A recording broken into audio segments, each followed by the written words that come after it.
야곱은 에서에게 쫓겨서 이제 광야로 내몰렸고 밧단 아람으로 가던 도중에서 이제 그 하나님을 인격적으로 만나게 됩니다. 베델에서 꿈을 꾸면서 환상을 보게 되죠. 그래서 큰 사닥다리가 땅에서부터 하늘에 이제 놓였고 그 사이에 천사들이 오르락 내리락 하면서 야곱을 돕는 모습을 보았습니다. 또 하나님께서는 음성을 통해서 야곱에게 축복의 약속을 해주셨습니다. 너를 안전하게 돌아오게 하겠고 너가 있는 이 땅을 다 너에게 주겠고 내 자손이 땅의 티끌같이 많아질 것이다. 이런 이제 약속을 주셨습니다. 무엇보다 하나님께서는 그 약속이 이루어지기까지 야곱과 함께 하실 것을 또 약속하셨습니다. 이제 이 비전과 말씀을 이렇게 영접했기 때문에 이제 야곱의 삶은 탄탄대로일 것 같습니다. 모든 일들이 이제 잘 풀릴 것 같죠. 그러나 오늘 본문을 이제 쭉 보면은 정말 고통스러운 삶의 연속이 됩니다. 뛰는 놈 위에 나는 놈이 있다고 야곱보다 더 한 수 높은 라반 삼촌에게 이제 철저하게 이용당하는 삶을 살게 됩니다. 그래서 14년간 머슴살이를 합니다. 또 기가 센 두 명의 아내 사이에서 길을 펴지 못하고 살게 됩니다. 한마디로 그는 인생 채찍 사람 막대기로 불같은 시험과 연단을 받게 되었습니다. 자, 오늘 말씀을 통해서 우리는 하나님의 주신 비전과 축복을 감당하기 위해서는 먼저 이처럼 하나님의 훈련을 받아야 함을 배우게 됩니다. 본문 말씀을 통해서 우리를 축복하시기 위해서 훈련하시는 그 하나님을 배울 수 있기를 기도합니다. 그래서 우리가 하나님의 쓰실 만한 자들로 성장할 수 있기를 간절히 기도합니다. 자, 29장 1절을 보십시오. 베델을 떠난 야곱은 여행을 계속해서 동방 사람들이 사는 땅 곧 하란에 이르게 되었습니다. 내비게이션도 없이 힘들게 걸어왔지만 하나님께서는 야곱과 함께 하셔서 정확하게 목적지에 도착하게 하셨습니다. 그리고 마침내 라반의 딸 라헬을 그곳에서 만나게 됩니다. 9절을 보십시오. 야곱이 그곳에 목동들을 만나 말하고 있을 때 라헬이 자기 아버지의 양떼를 몰고 그곳에 왔습니다. 야곱은 외삼촌 라반의 딸 라헬을 확인하고 먼저 막 아는 척하지 않고 먼저 우물에 가서 돌을 치우고 양들에게 물을 먹였습니다. 그 뒤에 라헬에게 이제 입 맞추며 인사를 합니다. 소리 높여 울면서 인사를 했습니다. 야곱은 자신이 라헬의 아버지의 동생인 리브가의 아들이다. 이렇게 자기를 소개했습니다. 그러자 라헬은 달려가서 이 사실을 자기 아버지에게 알립니다. 그 소식을 들은 라반은 한 걸음에 달려와 야곱을 영접하고 이제 그의 집에 데려와서 집에 머물게 합니다. 자, 14, 15절을 보십시오. 한 달이 지난 후 라반은 야곱을 불러 한 가지 제안을 합니다. 우리 내가 여기서부터 이제 쭉 읽어보겠습니다. 시작. 내가 나의 조카이긴 하다만 나의 일을 거절할 수는 없지 않느냐. 너에게 어떻게 보수를 주면 좋을지 너의 말을 좀 들어보자. 예. 자, 라반의 이 말을 통해서 볼 때 야곱이 한 달간 삼촌 집에서 어떻게 지냈는가를 알 수 있습니다. 그죠? 자, 어떻게 지냈습니까? 야곱은 외갓집에 와서 오랜만에 왔으니까 그저 편하게 이제 놀 수 있는데 그러지 않고 열심히 라반의 일을 했습니다. 너무 열심히 일을 잘하니까 라반이 너무 미안해서 보수를 주면서까지 그를 이제 붙잡아 놓고자 한 것입니다. 이번 주가 추석이죠. 그래서 이제 추석이 되면은 오랜만에 이제 가족 친지들을 찾아뵙고 인사를 드립니다. 우리가 친척집 오랜만에 가면은 그냥 이렇게 차려놓은 음식 먹고 그냥 놀다 오기가 쉽습니다. 근데 이제 야곱처럼 우리가 친척집에 가더라도 열심히 좀 봉사하고 왔으면 좋겠습니다. 대답이 없으시네요. 예. 자, 16절에서 18절을 보십시오. 라반의 환심을 산 야곱은 아버지 이삭이 라반의 딸들 중에서 아내로 삼으라고 하는 말을 기억하고 아내를 삼고자 합니다. 그렇죠?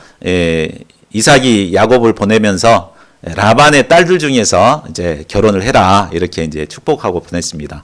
그러니까 이제 그것을 기억하고 이제 딸들 중에서 이제 선택을 하는데 라헬을 선택을 하게 됩니다.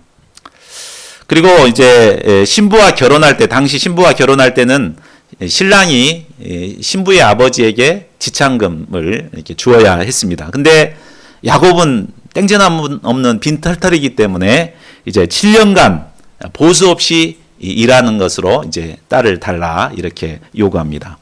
그러니까 7년 연봉이면 어마어마한 큰 금액이죠. 그걸 내가 몸으로 때울 때니까 이제 딸을 달라 이렇게 한 것입니다.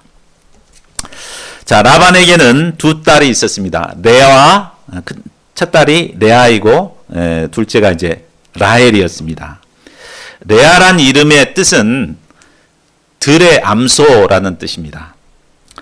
그리고 레아의 특징은 바로 눈매가 부드러운 여인이라고 말하고 있습니다. 근데 이제 다른 버전의 성경을 보면 시력이 약하다 이렇게 써 있어요. 근데 이제 제가 원어 성경을 이렇게 찾아보니까 이 약하다라는 단어가 라크라고 되어 있는데 이것은 약하다는 의미보다는 부드럽다, 온화하다 이런 뜻이 더 강합니다. 그래서 표준 세번역에서는 바로 이제 이렇게 해석을 했죠. 눈매가 부드러웠다 해석을 하고 있습니다. 그러니까 눈매가 부드러웠다는 말은 심성이 착하고 내면성이 있는 여인이라는 뜻입니다. 레아는 이제 심성이 아주 착한 여인이었습니다. 그러나 몸매나 외모는 그렇게 특징이 없었습니다. 그렇게 예쁘지는 않았던 것 같습니다. 레아는 큰딸로서 가정살림을 도맡아 했기 때문에 몸 관리를 안 했습니다. 그래서 아마 펑퍼짐하고 암소처럼 그렇게 여성으로서 별 매력이 없었던 것 같습니다. 반면에 라헬은 어떠했습니까? 그녀는 먼저 몸매가 아름다웠습니다. S라인 몸매, 하체가 길어가지고 쭉쭉 빵빵이었던 것 같습니다. 뿐만 아니라 용모도 아주 예뻤습니다. 어떤 형제든지 첫눈에 반할 만한 외모를 가지고 있었습니다. 그러나 내면은 그렇게 아름답지 못했습니다. 아름다운 장미에 가시가 있듯이 라헬은 질투심과 경쟁심이 많은 여인이었습니다. 한마디로 몸매는 짱인데 성질머리는 꽝이었습니다. 자, 여러분이라면 어떤 여인을 선택하겠습니까? 아마 부모님들 입장에서 보면은 어떤 며느리를 맞이하고 싶습니까? 성질머리 꽝인 라헬보다는 그래도 마음이 온화한 이제 아마 레아를 이렇게 며느리로 맞이하고 싶을 것입니다. 그러나 결혼 안 한 형제님들은 누구를 선택하고 싶습니까? 그죠? 자, 부모 마음하고 다른 것 같습니다. 저희 어머님도 인물 보지 말아라. 얼굴 뜯어먹고 살 것도 아닌데 그렇게 인물을 보냐. 근데 형제들은 대부분 이제 크게 외모를 많이 보고 선택을 하는 것 같습니다. 결국 야곱은 이 선택으로 말미암아서 이제 보통 사람들이 이렇게 좋아하는 순간의 선택이 이제 10년을 좌우한다 그러잖아요. 이 선택으로 말미암아서 그는 아주 고통스러운 용광로 훈련에 이제 들어가게 됩니다. 라반 밑에서 7년 플러스 7년 해하고 14년 동안 아주 종노릇 하는 고통스러운 삶을 살게 되었습니다. 자, 20절을 보십시오. 열정의 사나이 야곱은 라헬과의 달콤한 신혼 생활을 꿈꾸며 7년 동안 아주 열심히 일했습니다. 그렇지만 라헬을 사랑하는 까닭에 7년이라는 세월을 단지 며칠같이 느꼈습니다. 혈기왕성한 청년이 사랑하면서 결혼할 여인을 지척에 두고 7년간 일만 하며 지낸다는 것은 쉬운 일이 아닙니다. 그렇죠? 네가 사랑하는 여인, 결혼을 약속한 여인이 바로 지척에 있는데 7년 동안 일만 한다? 손도 안 잡아보고 일만 한다? 참 쉽지 않은 일이죠. 그러나 야곱은 결혼할 날까지 철저히 자신을 절제하고 열심히 맡겨주신 일에 충성하였습니다. 성경에 보면 대표적인 두 가지 결혼이 나옵니다. 첫 번째 결혼이 이삭의 결혼이죠. 이삭의 결혼의 특징은 자신의 의사나 감정은 다 내려놓고 오직 하나님께서 선택하신 동역자를 아내로 맞이하는 것이었습니다. 이 두 번째 결혼은 바로 이제 야곱의 결혼입니다. 야곱은 오로지 하나님의 생각이나 이것은 다 이렇게 집어치고 자기가 좋아하는 여인을 선택했습니다. 결혼 정년기에 많은 젊은이들이 이삭의 결혼보다는 야곱의 결혼을 꿈꾸는 것 같습니다. 그렇죠. 대부분 뭐 하나님 뜻보다는 그래도 내가 좋아하는 여인과 결혼해야 되겠다 이렇게 생각합니다. 물론 자신이 좋아하는 여자와 결혼하는 것이 문제가 될 것은 없습니다. 그런데 문제는 절제함이 없이 육체적 본능과 감정의 기초에서 마음대로 선택하고 마음대로 사귀고 마음대로 결혼하고 하는 것이 문제가 되는 것입니다. 요즘 젊은이들은 자신이 좋아하는 감정만을 앞세워 절제하지 못하고 쉽게 육체적인 관계를 맺는 것 같습니다. 우리가 야곱의 결혼을 통해서 배워야 할 것은 야곱이 자신이 좋아하는 여자를 선택했지만 결코 하나님이 세우신 질서를 무시했다거나 또 육체적인 정욕을 쫓지 않았다는 것입니다. 그는 하나님이 세우신 질서 속에서 라반이 참 개떡 같은 사람이지만 라반의 말에 순종하고 그리고 그 하나님께서 그 기간 정해놓은 그 기간 앞에 철저히 절제하면서 그날을 기다린 것입니다. 오늘날 젊은이들은 서로 눈에만 맞으면 쉽게 동거도 하고 또 싫어지면 쿨하게 헤어지기도 하는 것 같습니다. 그런데 정말 큰 문제는 이런 시대 분위기에 휩쓸려서 신앙인들마저도 쉽게 연애하고 쉽게 결혼하고 이렇게 한다는 것입니다. 그래서 실제로 통계청의 이 통계를 보니까 크리스찬들의 이혼율하고 세상 사람들의 이혼율하고 거의 나왔다는 거 보고 저는 굉장히 충격을 받았습니다. 그러니까 신앙인들마저도 그렇게 막 이제 함부로 연애하고 이렇게 결혼하고 이혼해버리고 이렇게 산다는 것이죠. 이런 육신적인 분위기로 인해서 가정들이 깨어지고 또 깨어진 가정에서 태어난 자녀들은 내면의 깊은 상처와 고통 속에서 방황하고 있습니다. 그래서 우리 수빈 목자님 보시면 알겠지만 한부모 가정들이 얼마나 많습니까? 학생들 중에서. 그래서 굉장히 마음속에 고통을 당하고 그렇게 살아가는 학생, 정서적으로 힘들어하는 학생들이 굉장히 많아요. 자, 아무리 세상이 이처럼 타락해 간다 하더라도 하나님을 믿는 참 신자들은 이 세상과 달라야 합니다. 야곱처럼 하나님의 때를 기다리며 하나님의 질서와 또 자기 절제 속에서 하나님께서 축복하시는 믿음의 결혼을 하고자 해야 합니다. 저희 모두가 이런 믿음의 결혼들을 모두가 할 수 있기를 간절히 기도합니다. 그래서 저희 UBF 안에서는 이혼하는 사람이 극히 찾아보기가 힘듭니다. 믿음으로 결혼하기 때문에 하나님의 질서 속에서 결혼하기 때문에 이혼하지 않고 정말 하나님께서 기뻐하시는 아름다운 가정들을 이루어 가고 있습니다. 자, 21절을 보십시오. 드디어 기다리던 7년이 되었습니다. 야곱은 라반에게 약속한 기한이 다 되었습니다. 이제 장가들게 해주십시오라고 이제 라헬과 결혼시켜 달라고 이제 말합니다. 라반은 흔쾌히 그 고장 사람들을 다 모아놓고 결혼 잔치를 베풉니다. 야곱은 꿈에 그리던 라헬과 결혼하여 첫날 밤을 보낼 것을 생각하며 아주 기분 좋게 막 술을 권하면은 막 마시고 이렇게 기분 좋게 하루를 지냈을 것입니다. 라반은 밤이 되자 몰래 큰딸 레아를 야곱의 신방에 몰래 들여 보냈습니다. 자, 25절을 보십시오. 야곱은 꿈만 같은 첫날 밤을 보냈습니다. 그는 자신의 곁에서 자고 있는, 자기 품에서 자고 있는 그 여인이 자기가 정말 사랑하는 라헬일 것이라고 생각했습니다. 그런데 아침에 날이 밝아서 그 얼굴을 봤더니 레아였습니다. 얼마나 놀랬겠습니까? 또 자신을 속인 이 삼촌이 얼마나 미웠겠습니까? 그는 한 걸음에 외삼촌에게 달려가 따져 물었습니다. 외삼촌이 저에게 이러실 수가 있습니까? 제가 그동안 라헬에게 장가를 들려고 외삼촌의 일을 해드린 거 아닙니까? 외삼촌께서 왜 저를 속이셨습니까? 이렇게 막 따졌습니다.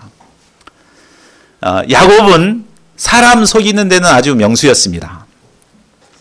형을 속여서 팥죽 한 그릇으로 장자의 명분을 샀습니다. 또 아버지까지 속여서 형이 받을 장자의 축복까지 빼앗아 버렸습니다.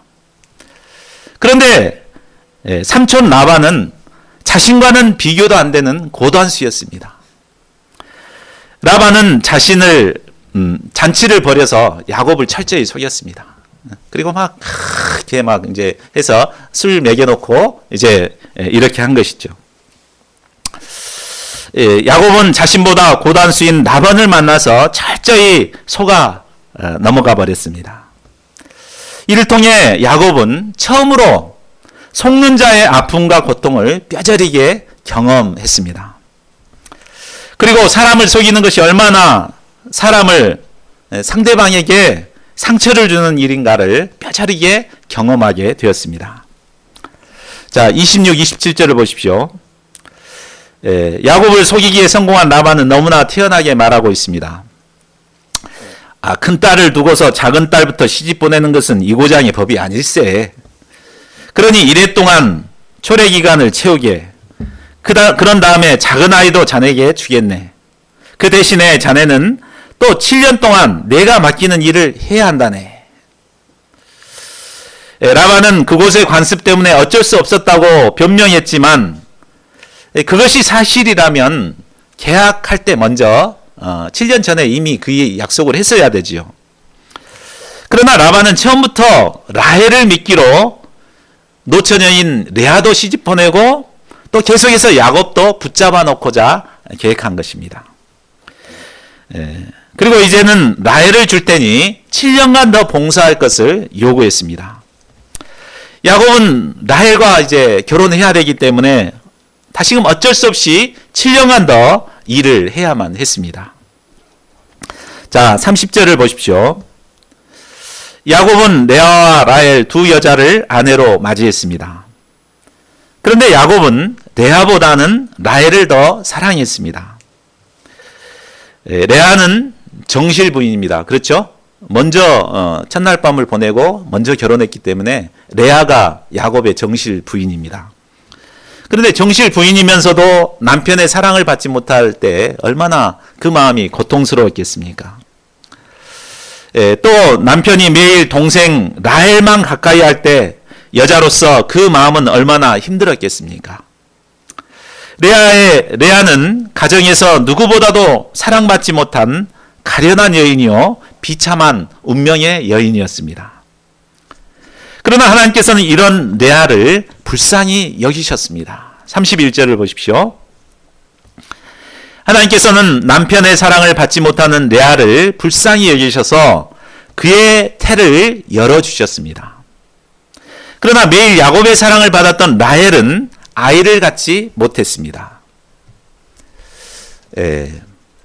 라헬만 가까이 하던 야곱이 가끔 레아에게 미안한 마음이 들어서 그날 밤에 딱 가서 잠을 잤는데 그만 덜컥 아이가 생겼습니다.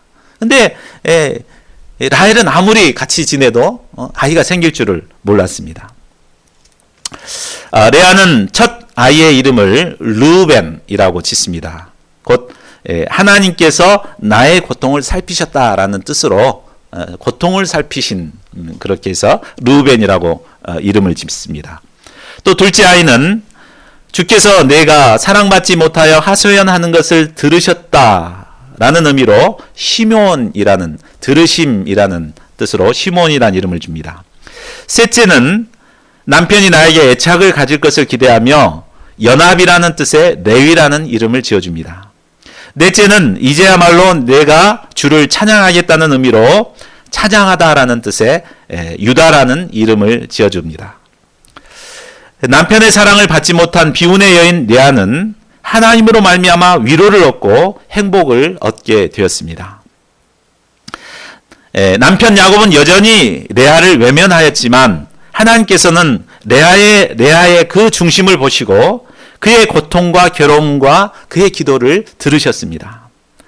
그리고 그를 축복하사 후에는 조상들과 함께 막벨라 굴에 장사되게 됩니다. 레아는 길거리에서 이제 죽음을 맞아 장사되지만 라헬은, 그렇지만 레아는 아브라함, 이삭, 야곱이 이제 이렇게 장사 지내게 된 막벨라 굴의 정실 부인으로서 이제 장사가 됩니다. 또 장차 메시아의 족보를 잇는 여인으로 귀하게 하나님께서 사용하십니다. 자, 반면 라헬은 어떠하였습니까? 그녀는 몸매도 얼굴도 예쁘고 남편의 사랑을 독차지하였기 때문에 세상에 부러울 것이 없는 여인처럼 보입니다. 그런데 그녀는 아이를 갖지 못했습니다. 야곱의 부모인 이삭은 아이를 못 가졌습니다. 그 이삭도 리브가도 아이를 갖지 못했죠. 근데 그는 어떻게 했어요? 이삭과 리브가는 20년간 아이를 못 가졌을 때 하나님께 부르짖어 기도했습니다. 그런데 라헬은 아이를 갖지 못하게 되니까 하나님께 부르짖어 기도하는 것이 아니라 남편에게 이제 부르짖어 이제 화를 내고 막 부르짖습니다. 자, 30장 1절을 보십시오. 그녀는 아이를 잘 낳는 언니를 시기 질투합니다. 그리고 자식을 낳지 못하는 것이 야곱 때문인 것처럼 야곱에게 바가지를 긁습니다. 나도 아이 좀 낳게 해주세요. 그렇지 않으면 죽어버리겠어요. 막 하고 야곱에게 막 부르짖어 때를 씁니다. 야곱도 기가 막혀 라헬에게 화를 내며 말합니다. 내가 하나님이라도 된단 말이오. 당신이 임신할 수 없게 하신 분이 하나님이신데 나더러 어떻게 하란 말이오. 아무리 외모가 아름다운 여자라 할지라도 영적이지 못한 여인을 선택하게 되면 이처럼 불화와 다툼밖에 남지 않습니다. 그러니까 정신 잘 차리셔야 됩니다. 형제들은. 이렇게 반응이 없습니다. 형제들이. 자, 3절을 보십시오. 라헬은 자신이 도저히 아이를 낳지 못하자 이제는 시녀 비라를 통해 아이를 낳고자 합니다. 그리고 그녀를 통해 단과 납달리를 낳게 되었습니다. 이를 통해 라헬은 언니와의 경쟁에서 이겼다고 아주 좋아했습니다. 그런데 레아도 질 수 없어서 그의 시녀인 실바를 통해서 야곱과 이제 또 아이를 낳습니다. 그래서 갓과 아셀을 낳게 됩니다. 그러니까 시기했던 언니가 또 이제 자식을 낳으니까 라헬의 기쁨은 금세 사라져 버렸습니다. 자, 14절을 보십시오. 라헬은 언니의 아들 르우벤이 가져온 사랑의 묘약이라는 자기 나무를 빼앗아서 임신하고자 했습니다. 자기 나무는 이제 체험자로 이제 임신을 뭐 이렇게 하게 하는 그런 능력이 있다는 이제 그런 설이 있었습니다. 그래서 그것을 주면 임신할 것 같아서 이제 그것을 빼앗고자 합니다. 그래서 이제 대신에 잠자리를 같이 해주겠다 이렇게 협상을 하죠. 우리 남편하고 자기가 자기 남편인 것처럼 이제 합방을 해줄 테니까 그걸 나를 주라 이제 그렇게 합니다. 그런데 이제 정작 임신하고자 했지만 임신된 사람은 자기가 아니라 레아가 다시 임신을 하게 되었습니다. 레아는 하나님이 갚아주셨다는 신앙의 고백을 담아서 그의 이름을 이사갈이라고 이름 짓습니다. 라헬은 정말 미치고 환장할 노릇이었을 것입니다. 그렇죠? 그렇게 아이를 갖고 싶어서 막 별의별 짓을 다 했는데도 아이를 갖지 못하니까 이를 통해서 아마 라헬은 철저하게 자기가 깨어졌을 것입니다. 그리고 하나님 앞에 겸손히 이제 나갈 수밖에 없었을 것입니다. 이런 라헬을 하나님께서는 긍휼히 여기셨습니다. 그래서 그의 태를 열어서 유명한 요셉이라는 아이를 그에게 주셨습니다. 야곱이 네 여인으로부터 12조상을 낳아가는 과정에서 야곱의 삶이 어떠했겠습니까? 자식들은 그냥 계속해서 막 이제 쭉쭉쭉쭉 나아가는데 그 야곱의 심정이 어떠했겠습니까? 아마 뼈가 쇠하는 고통을 겪었을 것입니다. 우리나라 속담에 겉보리 서말만 있어도 처가살이는 하지 않는다는 말이 있습니다. 그만큼 처가살이가 눈치가 보이고 힘들기 때문입니다. 그런데 야곱은 자기보다 고수인 장인어른이 라반입니다. 라반 밑에서 14년간 종노릇을 해와야 했습니다. 처가살이 14년 동안 야곱이 할 수 있는 일은 아무것도 없었습니다. 심지어 자기 자식인데도 자기 자식 이름도 자기가 지어주지를 못했습니다. 11명 자식 낳았지만 자기가 이름 지어주지 못했습니다.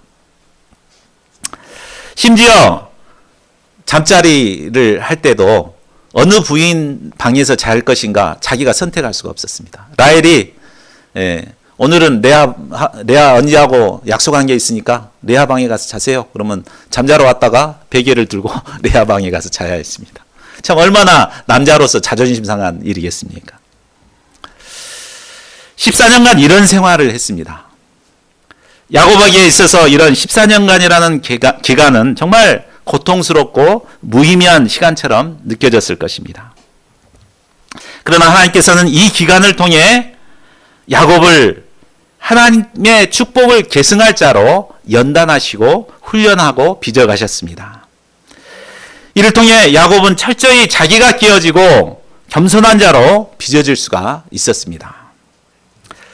야곱이 어떤 사람이었습니까? 그는 부잣집 막내 아들이었습니다. 그래서 고생을 모르고 커왔습니다. 또 자신이 하고 싶은 것이면 무엇이든지 막 사기를 쳐서라도 속여서라도 빼앗아서 자기 것으로 만들었습니다. 그래서 결국 자기가 그토록 원하던 장자의 명분까지도 또 장자의 축복까지도 다 빼앗아 왔습니다. 그러나 그가 아무리 약속을 받았다 할지라도 그 모습 그대로는 하나님의 축복을 계승하는 자가 될 수 없었습니다. 때문에 하나님께서는 그를 광야로 내모르셔서 라반을 붙여주시고 또 드가 센 이 아내들을 붙여주셔가지고 인생 채찍 사람 막대기로 그를 훈련하셨습니다. 그래서 하나님이 쓰실 만한 자로 빚어 가신 것입니다. 그는 이 훈련을 통해 철저히 자기가 깨어지고 하나님만을 의지하는 자로 빚어지게 되었습니다.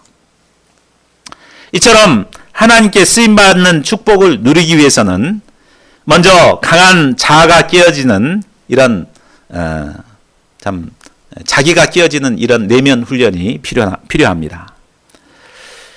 이스라엘 사람들이 가장 존경하는 지도자가 모세입니다. 모세도 하나님께 쓰임받기 위해서는 40년 동안 광야에서 처가살이 하면서 훈련을 받아야 했습니다.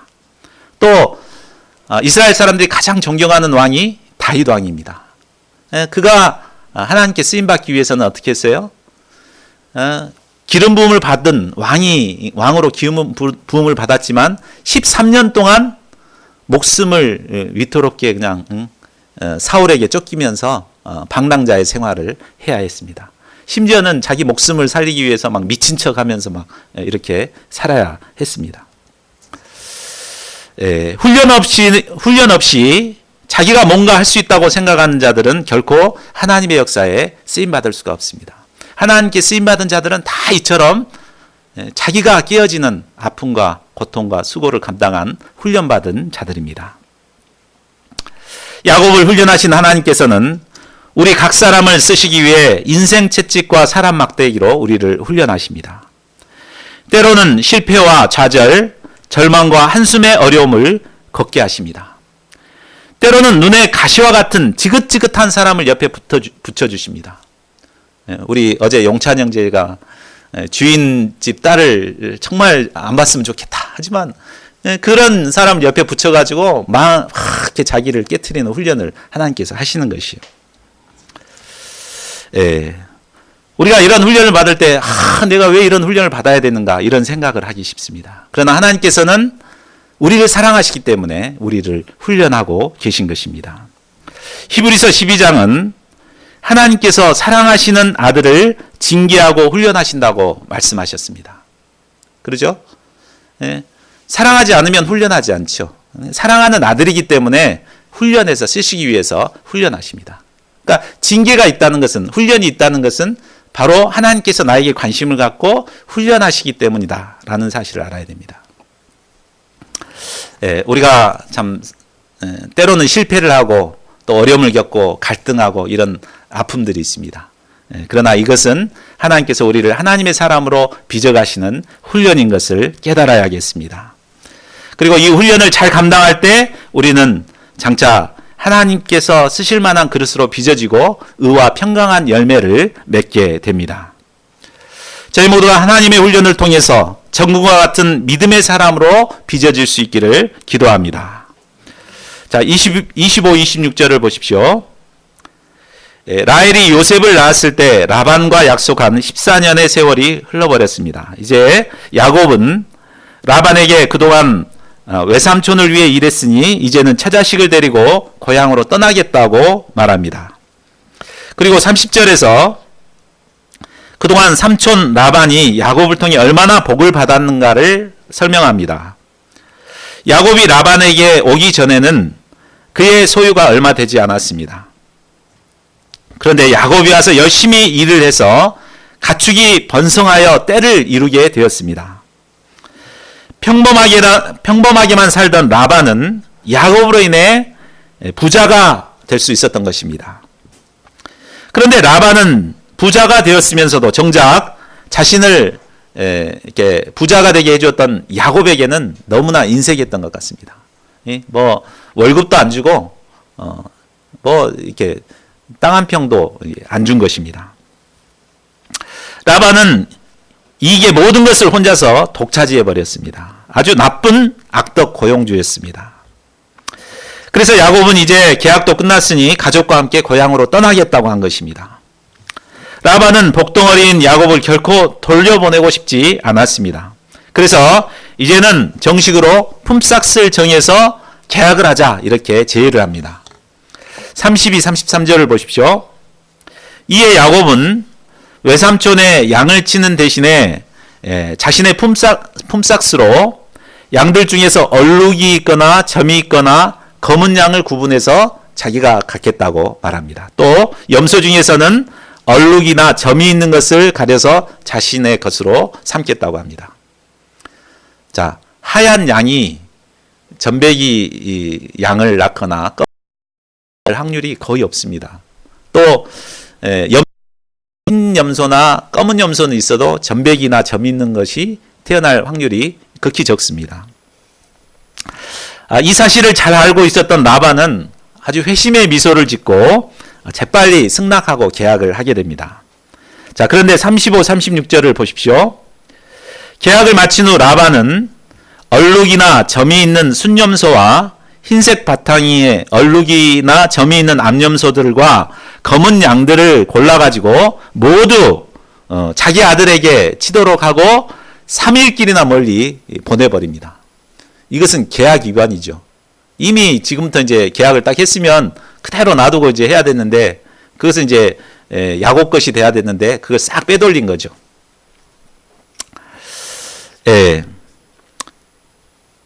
자, 그러나 참 이런 이제 또 한 번 배신을 당했지만 야곱은 절망하지 않았습니다.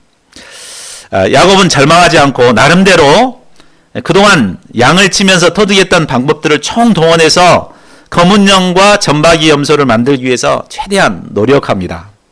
37절을 보십시오. 야곱은 미루나무와 감복숭아나무, 살구나무를 말합니다. 또 플라타데스 나무 등 여기서 이제 푸른 가지를 꺾어다가 껍질을 벗긴 다음에 하얀 속살이 보이도록 흰줄 무늬를 만듭니다. 그리고 이것들을 우물가에 세워두었습니다. 그래서 목마른 염소나 양떼들이 이제 와서 물을 먹을 때 그것을 보도록 그렇게 합니다. 그런데 이제 양들은 그것을 물 먹으러 왔다가 거기서 이제 교미를 하게 되었습니다. 그런데 신기하게도 그 다음에 이제 새끼를 낳아 보면은 줄무늬나 얼룩무늬나 점 있는 새끼를 낳게 되었습니다. 참, 또 이제 이것이 낳고 나면은 이제 라반의 양떼와 섞이지 않도록 따로 구분해 가지고 계속해서 이제 그들이 그 양들이나 염소떼들이 이제 번식하도록 그렇게 하였습니다. 이런 방법은 과학적으로나 유전학적으로 전혀 설명할 수 없는 엉터리 방법입니다. 그러나 하나님께서 야곱을 생각하시고 또 그와 함께 하셨기 때문에 그 방법도 하나님께서 그대로 이렇게 쓰셔서 이렇게 이제 그런 새끼들을 낳도록 해주신 것입니다. 자, 이렇게 6년이 지나자 어떻게 되었습니까? 43절을 보십시오. 하나님께서는 야곱을 축복하사 6년 만에 아주 큰 부자가 되게 하셨습니다. 가축대뿐만 아니라 남종과 여종, 낙타와 나귀도 많아져서 아버지 이삭처럼 마침내 거부가 되어버렸습니다. 야곱이 밧단 아람으로 돌아올 때는 빈손이었습니다. 그런데 20년간 하나님의 훈련을 받음으로 그는 내면은 하나님의 사람으로 빚어졌습니다. 그리고 땡전 한 푼 없던 그가 아주 큰 부자가 되었습니다. 결국 어떻게 됐어요? 하나님의 약속하심이 이루어지고 있는 것을 볼 수가 있습니다. 20년 동안의 생활이 무의미하다고 생각했을 수 있어요. 야곱은. 그러나 하나님께서는 그와 함께 하셔서 하나님의 약속을 신실하게 지켜가고 계셨습니다. 하나님은 신실하신 분이십니다. 하나님께서는 도저히 하나님의 역사에 쓰임받을 수 없는 야곱을 훈련하셔서 하나님의 약속대로 축복된 삶을 살도록 인도해 가셨습니다. 자, 결론을 맺겠습니다. 야곱의 하나님은 바로 우리의 하나님이 되십니다. 야곱을 축복하시고 훈련하신 하나님께서는 우리 한 사람 한 사람들을 부르시고 하나님의 구속 역사를 이어갈 만한 자들로 훈련하십니다. 때문에 우리도 야곱처럼 원치 않게 인생 채찍이나 사람 막대기로 훈련을 받을 때가 있습니다. 원하는 시험에 실패할 때도 있고 정말 싫은 사람하고 함께 지내야 하는 그런 고통의 순간도 지내게 됩니다. 그러나 이 모든 것들은 우리를 훈련하사 하나님의 축복을 받을 자들로 빚어가시는 하나님의 인도하심이요 하나님의 손길입니다. 우리가 이것을 깨달아야 합니다. 내가 왜 재수 없이 떨어졌는가? 왜 재수 없이 저 사람 만나서 저랬는가? 이렇게 보면 안 되고 하나님께서 나를 사랑하시기 때문에 이걸로 훈련해 나가시구나 이렇게 생각하고 이것을 잘 감당해 나갈 때 우리는 하나님의 쓰실 만한 자로 빚어지고 마침내 하나님께서 야곱을 축복하시듯이 우리를 축복하시게 됩니다. 저희 모두가 이 하나님을 영접하고 축복을 누리는 삶을 살아갈 수 있기를 간절히 기도합니다. 요절 말씀 43절을 같이 읽고 우리 함께 기도하는 시간 갖겠습니다. 자, 시작. 이에 그 사람이 매우 번창하여 양떼와 노비와 낙타와 나귀가 많았더라.